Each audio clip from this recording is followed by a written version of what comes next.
irmãos, bem-vindos mais uma vez ao canal Tribuna Teológica e vamos continuar o nosso estudo aí, né, da carta de Paulo aos Romanos, ok? Nós falamos na aula passada de várias coisas, né? Eu vou fazer hoje um pequeno resumo com vocês, passando pelos principais pontos que nós falamos e discutimos aqui em relação a esse estudo. E hoje a gente vai falar também de algo muito importante. Eu queria que os irmãos redobrassem um pouco da atenção, porque mais uma vez a gente vai falar da relação aí dos judeus, né, com a lei, com o ensino e tal daquela época, ok? E Paulo vai fazer hoje, nessa aula que nós estamos estudando aqui, do capítulo 2, a partir do verso 17, ele vai falar com os judeus fazendo uma forma aí de julgamento contra eles, ok? Então é muito importante que nós prestemos atenção, porque algumas coisas das quais eu vou falar aqui hoje tem grande aplicação para nós, e principalmente grande aplicação para a igreja brasileira, ok? Então, várias situações das quais eu vou citar aqui, você pode já ter percebido, né, em vários lugares, e talvez você seja uma pessoa que esteja passando por essa situação, né? Ou conheça uma pessoa que esteja passando por essas situações. Então, como as escrituras elas têm que ter aplicação em nossa vida, será de grande valia para a gente ler o texto bíblico e aprender o que ele está dizendo para nós, ok? Porque é nisso que de fato consiste o estudo das escrituras, ok? Nós lemos o texto, né? Quem ensina deve explicar o texto e aplicar o texto na vida da congregação.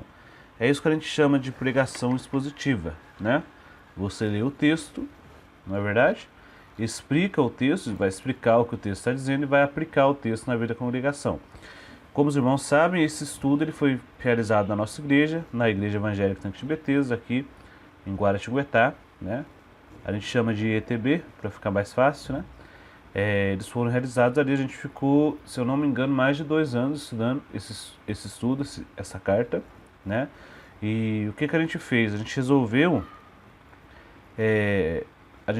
deixar os slides desse estudo salvo para poder usar numa ocasião oportuna como essa aqui, certo? Então, não é o mesmo estudo que está tendo na igreja, que teve lá na igreja, né? Mas é o mesmo slide. Então, logicamente, eu não vou falar as mesmas coisas que eu falei lá, né? Mas eu vou tentar reprisar a maioria das informações que foram faladas naqueles estudos, ok? Então, muitas vezes tinham pregações que duravam 1h10, 1h15, 1 hora, certo? Mas como aqui é um tempo menor, eu vou tentar resumir bastante, mas não esquecendo das informações fundamentais. Um grande abraço aos irmãos aí da IETB, do Projeto Nova Vida também, que é a Casa de Recuperação. E um grande abraço aos irmãos que acompanham o nosso canal. São poucos ainda, temos 80 inscritos, ok? Mas a minha oração é para que o Senhor use a palavra falada e a palavra aqui em forma de slide, para que a gente possa estudar a palavra de Deus, ok? Então, hoje nós vamos fazer a leitura bíblica, para começar, aqui em Romanos, capítulo 2, do verso 17 ao verso 24, ok? Então, Romanos, capítulo 2, do verso 17 ao verso 24, vamos estudar e aprender um pouco mais a palavra de Deus. Diz assim a palavra: Se porém tu, que tens por sobrenome judeu, e repousas na lei, e te gloria em Deus, que conhece a sua vontade, e aprovas as coisas excelentes, sendo instruído na lei, que está persuadido de que és guia dos cegos, luz dos que se encontram em trevas, instrutor de ignorantes, mestre de crianças, tendo na lei a forma da sabedoria e da verdade. Tu, pois, que ensinas a outrem, não te ensinas a ti mesmo? Tu que pregas que não se deve furtar, furtas? Dizes que não se deve cometer adultério e o cometes? Abominas os ídolos e lhes roubas os templos? Tu que te glorias na lei, desonras a Deus pela transgressão da lei? Pois como está escrito, o nome de Deus é blasfemado entre os gentios por vossa causa. Então, aqui o que Paulo vai fazer é um ataque aos judeus, ok? É interessante como Paulo escreve isso, porque ele começa a mostrar para nós aqui, ele como era um judeu também, ele começa a mostrar para nós o que se passava na mente de um judeu, né? Por exemplo, ele começa o verso 17 dizendo assim, que o judeu, olha só o que ele diz: se porém tu, que tens por sobrenome judeu, ó, aqui ele dá a primeira informação de como o judeu agia, falando de sobrenome judeu. O judeu, como a maioria dos povos antigos, ele era um povo muito ligado à nação e à genealogia. Isso para o judeu é muito importante. Até hoje, quem é judeu, por exemplo, vamos supor que o judeu se converta ao cristianismo, né? Até hoje, para um judeu, é muito difícil ele se converter ao cristianismo, porque muitas vezes se converter ao cristianismo significa deixar os seus costumes, né? É muito difícil para o judeu, por exemplo, deixar a sua terra natal, né? É muito difícil para o judeu se desligar dos parentes, se desligar da nação, do sobrenome. Isso de fato é muito importante para eles. Então, a primeira coisa que o judeu tinha em mente era a sua genealogia, o seu sobrenome. Tanto que uma pessoa naquela época que não tinha genealogia ou que não fazia parte de uma família forte, vamos dizer assim, entre aspas, ele era um tipo de pessoa insignificante, ok? Tanto que as pessoas nas escrituras, principalmente aquelas de linhagem judaica, são apresentadas como nome, filho de tal pessoa e assim por diante. Então realmente a genealogia é algo muito importante. Então, estes judeus ele tinham em alta conta o seu sobrenome, né? Ou, em outras palavras, a sua genealogia. Eu não sei como isso está na revista corrigida, depois eu vou ver aqui para os irmãos, porém aqui na versão século XXI está como sobrenome judeu. Esses judeus também, Paulo vai dizer aqui, que eles repousavam na lei e se gloriavam em Deus, ok? O que eles pensavam? Paulo está falando para ele: olha, tu que tens por sobrenome judeu, né? A primeira informação que ele nos passa, e repousas na lei, porque o povo judeu, logicamente, ele era um povo que repousava na lei. A lei foi confiada, né, ao povo judeu, não foi isso? E te glorias em Deus, eles gloriavam em Deus. Por que eles se gloriavam em Deus? Isso não significa que eles davam glórias ao nome de Deus em forma de adoração. Alguns deles não faziam isso, né? Uns faziam, outros não. Mas quando Paulo fala que te glorias em Deus, Paulo está querendo dizer mais ou menos assim: vocês se gloriam em ser o povo de Deus, ou vocês se gloriam em ser um povo escolhido por Deus. Não que necessariamente eles estavam dando aqui glórias a Deus. Se você entende, aqui Paulo não está fazendo elogio a eles, ok? Paulo está aqui usando de um certo nível de ironia, né? Para falar com eles, porque depois Paulo vai dar o que a gente chama no meio pentecostal, né? De cajadada, né? Paulo vai descer o cajado neles e vai fazer uma dura crítica contra eles, contra essas pessoas que pensavam assim. Continuando a nossa análise aqui, Paulo vai dizer também o seguinte no verso 18, que conhece a sua vontade, porque o judeu dizia que conhecia a vontade de Deus, né? Ah não, se eles tinham a lei, então certamente também eles conheciam a vontade de Deus, a vontade do autor da lei, né? Conheces a sua vontade e aprovas as coisas excelentes. Isso eles diziam também. Se eu conheço a lei e conheço a vontade de Deus, eu aprovo também aquilo que é excelente. Paulo vai dizer também que eles são instruídos na lei, ok? E isso como se fosse falando cara a cara a um judeu. Que estás, olha só, eles eram persuadidos de que eram um guia dos cegos, luz dos que se encontram em trevas, ok? Então, um homem na condição de judeu, por ter conhecimento da lei, ele se achava então que era guia de cegos, né? E mal sabia eles o que Paulo vai falar depois, né? Contra eles aqui. Depois o texto vai dizer o seguinte: instrutor de ignorantes, né? Ou seja, instrutor daqueles que nada sabem, né? Mestre de crianças, fazendo uma referência talvez à sinagoga, não sei, ao modelo de ensino que eles tinham, né? Tendo na lei a forma da sabedoria e da verdade, ok? tendo na lei a forma da sabedoria e da verdade. Tu, pois, que ensinas a outra, não te ensinas a ti mesmo. E aqui Paulo começa agora a fazer um certo tipo de ataque aos judeus. Porque aqui parece que ele está tendo uma conversa, até o verso 20, né? Parece que ele está tendo uma conversa de boa com os judeus, né? Talvez os judeus pensassem ali que estavam sendo até elogiados por ele, né? Mas até aqui. Então vocês são, né? Vocês aí que pensam que são instrutores ignorantes, né? Mestre de crianças, né?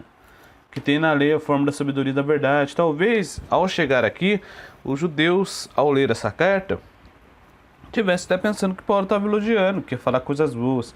Mas ele fala no verso 21 assim: Tu, pois, veja bem, falando ainda para os judeus, que ensinas a outra, ou seja, vocês que ensinam as outras pessoas, não te ensinas a ti mesmo. Ou seja, vocês que ensinam as outras pessoas a fazer o que é bom, vocês não estão ensinando a vocês mesmos, ok? E ele faz duras críticas. Olha, tu que pregas que não se deve furtar, furtas. Aqui é o que a gente chama de hipocrisia, né? Que é o tipo de pessoa que prega que uma coisa é certa, mas quando se vê na vida particular dele, ele faz a mesma coisa. Isso é hipocrisia, né? Olha só, dizes que não se deve cometer adultério e o cometes? Ou seja, olha, você fala aí que não se pode cometer adultério e você faz a mesma coisa? Né? Como que isso pode ser verdade? É verdade para mim, não é verdade para você, né? Abominas os ídolos e lhes roubas os templos, ou seja, você abomina os ídolos, as coisas idólatras, mas você faz parte das coisas dos templos, ok? Vocês, né, eles roubam os templos? Como assim? Como que pode o que vocês estão ensinando aí ser verdade, né? Tu que te glorias na lei, veja bem, vocês falam que se gloriam na lei, né? Vocês falam que se gloriam na lei. Desonras a Deus pela transgressão da lei? Como que pode? Se você se gloria na lei e fala que a lei é boa, é perfeita e excelente, como você pode agora desonrar a lei transgredindo ela? Você está desonrando o próprio Deus, né?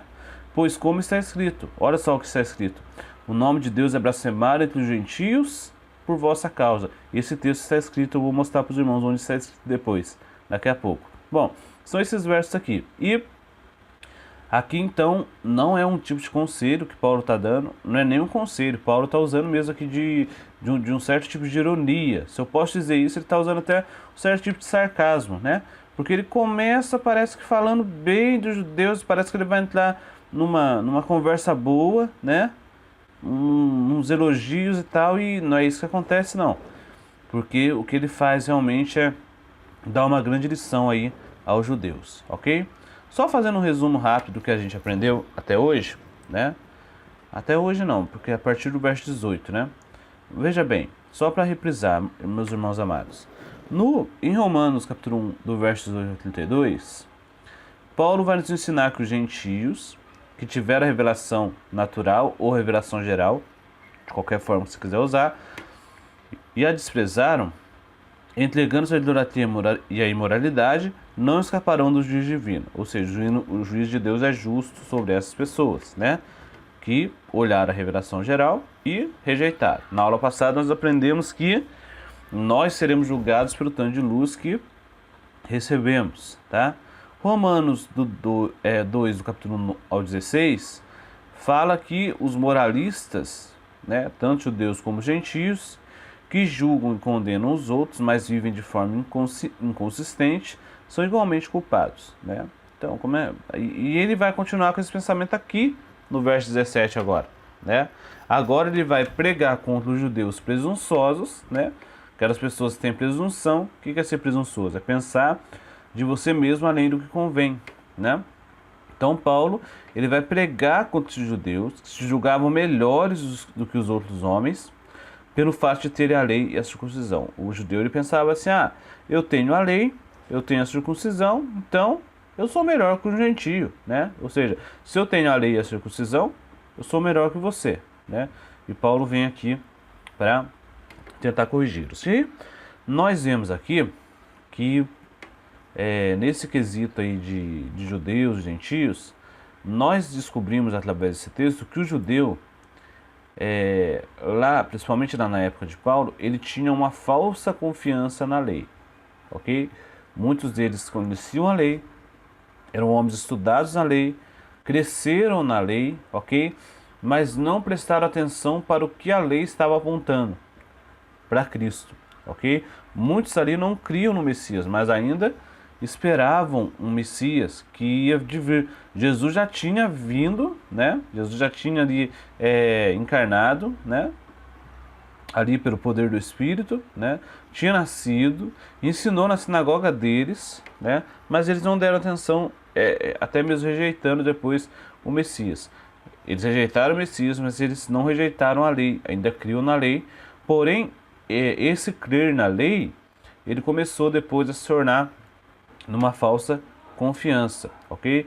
Aqui eu coloquei no slide, naquele dia, que eles tinham uma visão distorcida da lei de Deus, ou seja, a cosmovisão deles, o modo deles enxergarem a vida, era uma cosmovisão distorcida, ok? Por exemplo, no verso 17 a gente vê que eles confiavam nas coisas externas e não na transformação interna, né?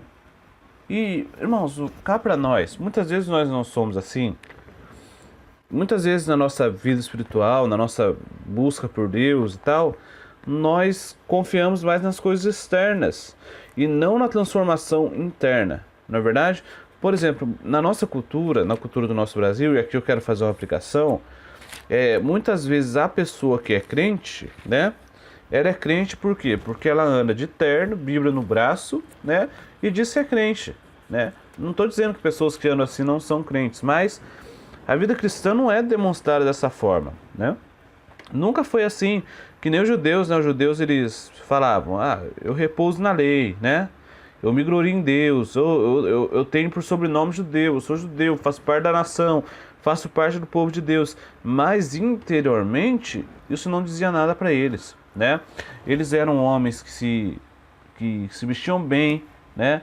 Diante da multidão, eles se tratavam bem, né? Eles eram homens que apareciam no meio da multidão, principalmente quando a gente fala dos fariseus, saduceus e tudo mais, né? Mas eles confiavam nas coisas externas e não na transformação interna. E muitas vezes você pode estar caindo nesse erro, né? Veja bem, eles eram moldados, como diz o 17 e o 18, eles eram moldados pela lei somente de forma externa. Ou seja, a lei funcionava para eles, para moldar eles do lado de fora somente, né? Mas por dentro eles eram sepulcros caiados. A lei não fazia efeito no coração deles, que é onde deveria fazer efeito, onde deveria ser mais importante, né? O efeito da transformação da lei de Deus no coração deles, mas eles não abriam o coração para a lei, então eles conheciam só de forma interna. Por isso que para eles era tão importante aí o fator externo. E tem pessoas que são assim hoje, né? Tem crentes hoje que tudo o que importa para eles é a forma externa das coisas, é o fator externo, né? Ou seja, usos e costumes, né? Regras, rituais, coisas que nem estão na Bíblia, nem estão nas Escrituras. Poxa, mas tudo isso é forma externa, é ritualístico, né? Não é algo que Deus está ordenando nas Escrituras de forma a dizer que aquilo é certo, não. Muitos hoje são que nem judeus. Além disso, tem gente, né? Existem pessoas que são que nem judeus e tem pessoas hoje que estão querendo judaizar a igreja, né? Colocando coisas da religião judaica dentro da igreja, né? Dentro do templo cristão, né? E não que essas coisas sejam necessariamente ruins, mas não fazem parte da nossa fé, não faz parte do culto cristão, do culto bíblico. Então é tudo olhado aí para o lado externo, né? Você olha o templo de Salomão, é a Arca da Aliança dentro da igreja, né? Nossa, são tantas coisas que a gente vê, são tantas pessoas que têm dado valor somente às coisas externas, que isso é desanimador. É desanimador, né? Nós precisamos voltar à pureza simples do Evangelho, às coisas que Jesus nos ensinou, que são coisas simples, né? Como amar a Deus, amar os nossos irmãos. Jesus não se importava com o ritualismo, né? Os judeus também, ali, aqueles que estavam confiando falsamente na lei, eles pensavam deles mesmos além do que convém. Isso está no verso 19 ao verso 20. Eles pensavam deles mesmos grandes coisas, né? Ah, eu tenho a lei, eu sou instrutor da lei, eu sou guia de cegos, né? Mas Paulo falou para eles, vocês não são nada. Por quê? Porque a conduta deles era uma conduta contraditória. Por que isso, Alessandro? Porque eles falavam uma coisa e faziam outra totalmente contrária. E muitas vezes nós que estamos numa posição de liderança dentro da igreja, ou não, ou você que é um cristão mesmo, que não exerce posição de liderança, muitas vezes, quando eu digo muitas vezes, é muitas mesmas, né? Nós devemos tomar cuidado naquilo que nós falamos para não entrar em contradição. Imagina só o que seria de nós, por exemplo, se nós tivéssemos lá pregando num dia, né, sobre roubo. Roubar é errado. Eu sempre gosto de usar esse fator roubo, porque é mais simples de entender, né? Ah, roubar é errado. Você prega, você faz uma série lá de um mês falando que roubar é errado. E passando desse um mês, no outro mês os membros de sua igreja descobrem que você rouba, né? O que seria de você? Você automaticamente, na mente dos irmãos, no coração dos irmãos, você entraria em contradição, né? Então, nós devemos ter a nossa conduta baseada na palavra de Deus, né? Mas o problema é que muitas vezes nós andamos de forma contraditória e confiamos nessa forma de andar. Isso é totalmente errado. É andar de forma contraditória, é falar que ama a Deus e não amar. É falar que ama o seu irmão e não amar, sabe?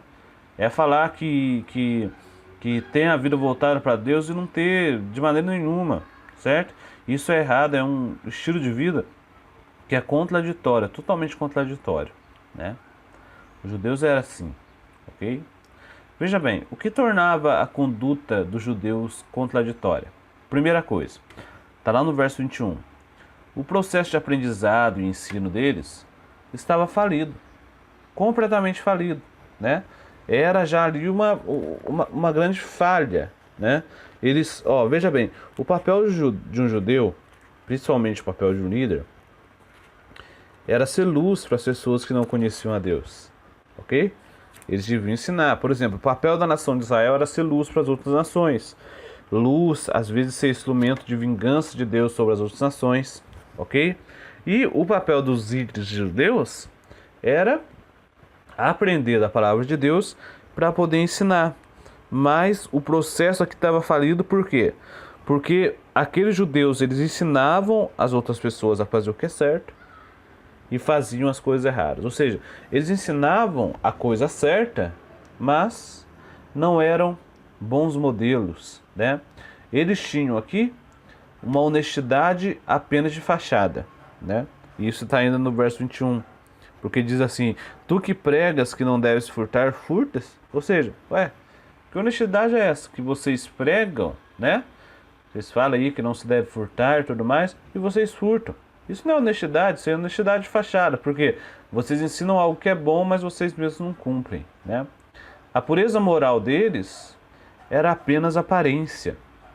Aqui no verso 22, que vai falar do adultério, dos ídolos e tudo mais. A contradição religiosa também era gritante, né? Quando diz aqui, tu que abominas os ídolos, comete sacrilégio, ou seja, você abomina o que é idolatria, mas você usa, né, no seu culto, no seu ritual, na sua vida, da idolatria. Como é que isso pode ser, né? E eles tinham também uma obediência que era apenas aparente, porque eles se gloriavam na lei de Deus, mas desonravam a Deus, transgredindo ela, ok? Isso está no verso 23. Tu que te glorias na lei, desonras a Deus pela transgressão da lei. E, no final aqui, eles blasfemavam também no lugar de dar bom testemunho, ok? Era a missão deles, veja bem, eu acabei de falar aqui, a missão do povo judeu era ser luz para as outras nações, às vezes instrumento de vingança sobre uma nação pecaminosa, outras vezes luz. E nessa missão de ser luz, o que os judeus fizeram?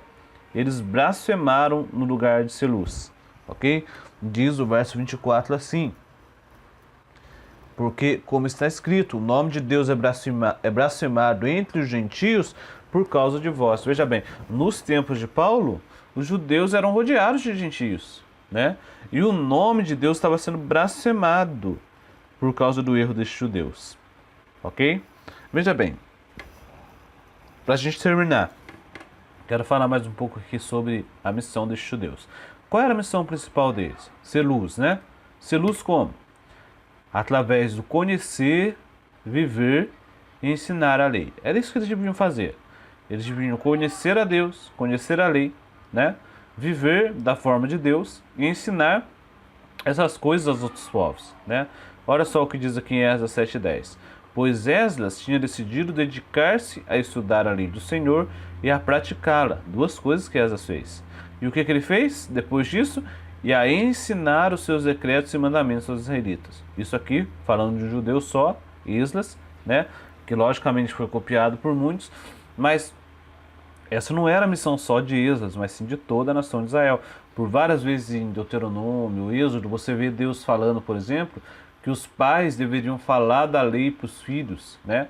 Ensinando os filhos a andarem da forma adequada. Os pais tinham esse papel de falar da lei, de ensinar. O ensino era feito na sinagoga, sim, mas era feito também na própria casa, né? Aliás, a sinagoga não existia ainda naqueles tempos do Antigo Testamento, né?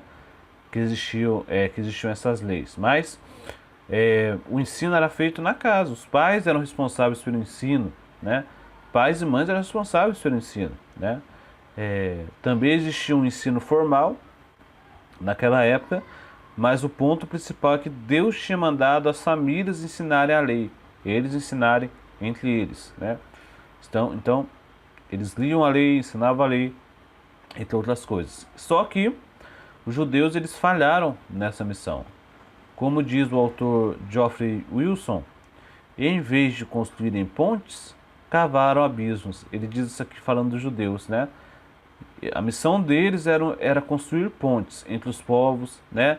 Entre o próprio povo, mas aí eles cavaram abismos. Isaías 52:5 diz assim: E agora, o que tenho aqui? Pergunta o Senhor. Pois o meu povo foi levado por nada. E aqueles que os dominam zombam, diz o Senhor. E o dia inteiro o meu nome é constantemente blasfemado, que é o que Paulo cita no texto aos Romanos, né? Que o nome de Deus é blasfemado entre os gentios por causa da infidelidade dos judeus, ok? E isso, de certa forma, para nós, isso tem que fazer a gente pensar, né? Porque não era missão somente do povo de Israel ser luz para as nações. Hoje é a missão da igreja ser luz para as nações. E a pergunta que eu quero deixar no final dessa aula é a seguinte: será que em vez de construirmos pontes para salvar pessoas, para pregar o evangelho às pessoas que precisam, nós não estamos cavando abismos, que nem o Geoffrey Wilson fala aqui? Hein? Será que Deus está olhando para nós e vendo talvez o nome dele sendo blasfemado por nós? Porque toda vez que nós não cumprimos nossa missão, o nome de Deus é blasfemado, certo? Então você, cristão, tem uma missão, né? Você que é pastor, você que é membro, não importa, você tem uma missão diante de Deus, é bom que você a cumpra. Evangelho também é missão de ser luz para o mundo. Infelizmente os judeus erraram nisso, né? Mas hoje temos a Igreja de Cristo que está aqui para fazer esse trabalho, tá bom? Nossa, me perdoe. Então, que Deus abençoe vocês, em nome de Jesus, e até o nosso próximo estudo aí, onde estaremos continuando aí no capítulo 2, tá bom? Em nome de Jesus, fique na paz.